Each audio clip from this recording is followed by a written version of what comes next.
शांताकारं भुजंगशयनं पद्मनाभं सुरेशं विश्वाधारं गगनसदृशं मेघवर्णं शुभांगं लक्ष्मीकान्तं कमलनयनं योगिभिर्ध्यानगम्यं वंदे विष्णु भवभयहरं सर्वलोकैकनाथं।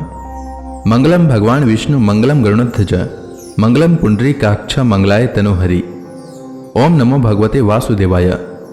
आज का दिन आप सभी के लिए मंगलमय हो। आज माघ महीने का 26वां दिन है। आइए सुनते हैं माघ मास कथा का 26वां अध्याय।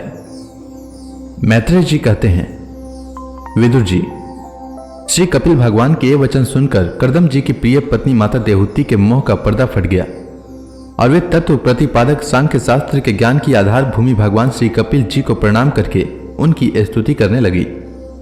देवहूति ने कहा, कपिल जी, ब्रह्मा जी आपके ही नाभि कमल से प्रकट हुए थे। उन्होंने प्रलयकालीन जल में शयन करने वाले आपके पंचभूत, इंद्रिय, शब्दादि विषय और मनोमय विग्रह का, जो सत्वादि गुणों के प्रवाह से युक्त सत्स्वरूप और कार्य एवं कारण दोनों का बीच है, उसका ही ध्यान किया था। आप निष्क्रिय, सत्य संकल्प, संपूर्ण जीवों के प्रभु तथा सहस्त्रों अचिंत्य शक्तियों से संपन्न हैं। अपनी शक्ति को गुण प्रवाह रूप से ब्रह्मादि अनंत मूर्तियों में विभक्त करके उनके द्वारा आप स्वयं विश्व की रचना आदि करते हैं। हे नाथ, यह कैसी विचित्र बात है कि जिनके उदर में प्रलय काल आने पर यह सारा प्रपंच लीन हो जाता है और जो कल्पांत में मायामय बालक का रूप धारण कर अपने चरण का अंगूठा चूसते हुए अकेले ही वट वृक्ष के पत्ते पर शयन करते हैं, उन्हीं आपको मैंने गर्भ में धारण किया। विभो, आप पापियों का दमन और अपने आज्ञाकारी भक्तों का अभ्युदय एवं कल्याण करने के लिए स्वेच्छा से देह धारण किया करते हैं। अतः जिस प्रकार आपके वराह आदि अवतार हुए हैं, उसी प्रकार यह कपिलावतार भी मुमुक्षुओं को ज्ञान मार्ग दिखाने के लिए हुआ है। भगवान, आपके नामों का श्रवण या कीर्तन करने से तथा भूले भटके कभी कभी आपका वंदन या स्मरण करने से ही कुत्ते का मांस खाने वाला चंडाल भी सोमयाजी ब्राह्मण के समान पूजनीय हो सकता है। फिर आपका दर्शन करने से मनुष्य कृत्य हो जाए, इसमें तो कहना ही क्या है। अहो, वह चंडाल भी इसी से सर्वश्रेष्ठ है कि उसकी जिह्वा के अग्रभाग में आपका नाम विराजमान है। जो श्रेष्ठ पुरुष आपका नाम उच्चारण करते हैं, उन्होंने तप, हवन, तीर्थ स्नान, सदाचार का पालन और विद्याध्ययन सब कुछ कर लिया। कपिल देव जी, आप साक्षात पर ब्रह्म हैं। आप ही परम पुरुष हैं। वृत्तियों के प्रवाह को अंतर्मुख करके अंतःकरण में आपका ही चिंतन किया जाता है। आप अपने तेज से माया के कार्य गुण प्रवाह को शांत कर देते हैं तथा आपके ही उदर में संपूर्ण वेद तत्व निहित है। ऐसे साक्षात विष्णु स्वरूप आपको मैं प्रणाम करती हूँ।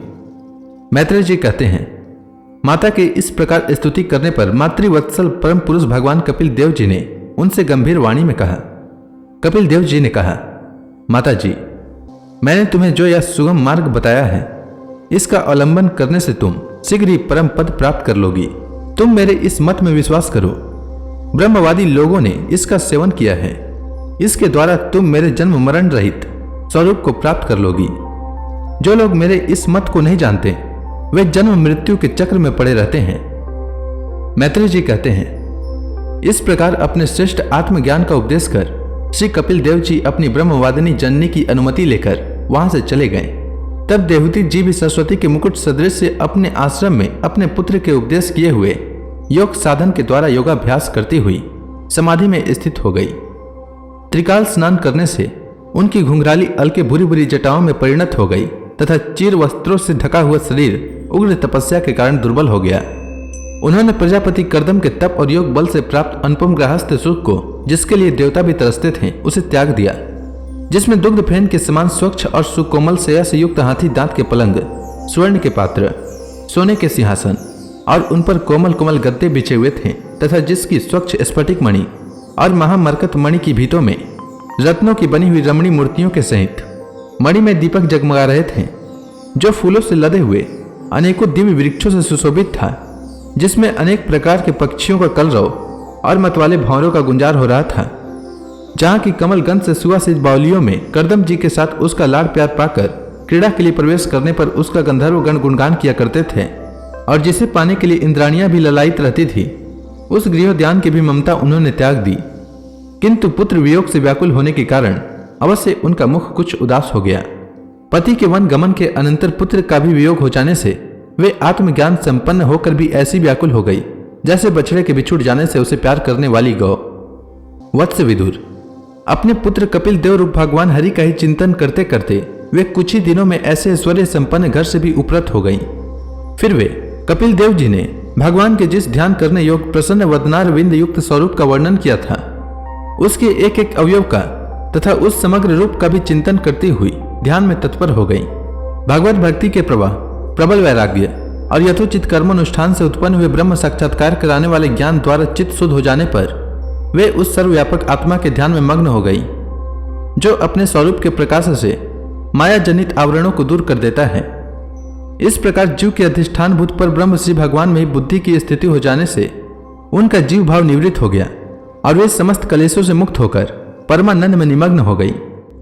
अब निरंतर समाधिस्थ रहने के कारण उनकी विषयों के सत्यत्व की भ्रांति मिट गई और उन्हें अपने शरीर की भी शुद्धि न रही, जैसे जागे हुए पुरुष को अपने स्वप्न में देखे हुए शरीर की नहीं रहती।